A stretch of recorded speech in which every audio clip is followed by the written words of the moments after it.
সারাদিন খাট্টি খাট্টি মরে গেলাম, আব্বা একটা জন্ম নিলে না। রে রাফি, খবর কি তোর? আসিফ ভাই, আমার আর খবর, এই যে বাপের কামলা খাট্টি খাট্টি মরে গেলাম। তোর বাপ তোর দিয়ে এত খাটায় কেন যে একটা জোন নেওয়া যায় না? ওরে ভাই, তুই তো জনের কথা করছিস, বর্তমান বাজারে জনের দাম 1000 টাকা, জোন এমনিতে পাওয়া যাচ্ছে না। তোর বাপ তো জোন পাচ্ছে না, আর আমার বাপের জোনের অভাব নেই। আমার বাপের পিছনে সবসময় 20-25টা লোক থাকেই থাকে। কি আর কব ভাই, আমার তো আর কিছু করার নেই। এখন আপনার কি খবর? আমার আর খবর, তুই তো জানিস গত রোজার ঈদে পালসার বাইকটা আমার কিনে দিল। আর এই দেখ, এই ঈদ শুধু ফোনটা চাইছি বলে এই যে iPhone 15 কিনে দিয়েছে। ভাই, তোর ফোনও কিনা হয়ে গেছে? ঈদে তুই মার্কেট করেছিস? মার্কেটের কথা করছি, এই 1 লাখ টাকা দিয়ে আইফোন কিনে দিলে। আর মার্কেট তো মনে আরো 20-25 দিন আগে করা হয়ে গেছে। কাজই আর করবো না, আজকে যাচ্ছি বাড়ি। ও যা পারে করুক গে, আমি চলে যাই আমার মতো। আমার খা বাবা, তোর নিয়ে আমার সামনে ভবিষ্যৎ। ব্যাপারী আসতেছে, একটু ভালো করে খা, তোরে দেখতে আসতেছে তো। আব্বা, তোমার সাথে একটু কথা আছে আমার। কি গো বাপু, কি আছে কও? তোমার আর বাবু বাসা করতে হবে না, ওই হারুন কাকার সাবাল আসিফ, ওর ঈদের মার্কেট সব করা হয়ে গেছে। আমার কি কিনে দিছাও তুমি? ফোনও কিনে দিছে ওর।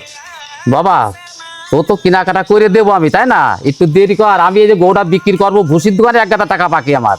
তাই একটু ধৈর্য তার দিবানে, অত টেনশন নেই তোর। আব্বা, গত দিয়ে আমার আইফোন কিনে দাও নি, এই দিয়ে আইফোন কিনে দেওয়াই লাগবে, অত টেনশন মেনশন আমি বুঝি না। একটু ধৈর্য ধর বাবা, সব কিছু হবে না। আসসালামু আলাইকুম মামা।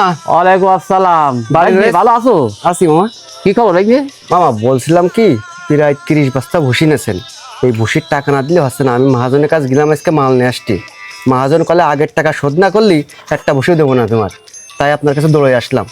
আইসিস বাবা, ভালো হয়েছে। কালকে গরুর ব্যাপারে আসতিস, আসলি বেচা কিনা হলি, তোর টাকা তোরে দিয়ে দিবানি।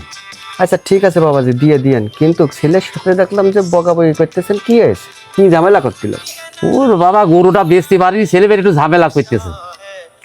শোন ছোট ভাই, বলতিস কি, বাপ হচ্ছে চাষি মানুষ, সারা বছর যাই করে সেটা হচ্ছে এই গরু বেচে কিনে আমাদের টাকা দেয়। ভাই, আপনার কথা বুঝেছি, ওই আসিফ ভাইকে সবকিছু কিনা হয়ে গেছে। শোন, আসবি বাপের হচ্ছে প্রায় 30 বিঘা সম্পত্তি। আসবি বাপের সাথে যদি তোর তুলনা করা হয় তাহলে কি হবে? তোর বাপ কি করে?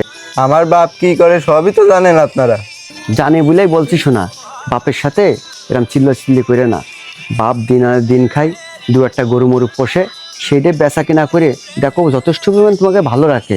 সিপি বাপের 30 বিঘা সম্পত্তি, বিরাট বড় বাড়ি গাড়ি সব আছে, তার মনে কোনো শান্তি নেই। যাই দেখবার রাত বড়ার সময়ও মাথায় হাত দিয়ে বসে রয়েছে।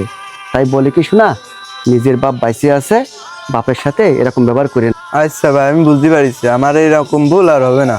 ছোট ভাই, বলতিস কি, আমার কাছে তোমার ভুল স্বীকার করতে না, তোমার বাপের কাছে তুমি ভুল স্বীকার করো, সেটাই ভালো হবে। আব্বা, আমার ভুল হয়ে গেছে, তুমি মাফ করে দাও, এরকম ভুল আর আমার হবেন না। বাবা, তোর ভুল তুই বুঝতে পারিস, এতে আমি খুশি। চল ঘরে চল। তুমি আমার আমার তুমি, তুমি বাবা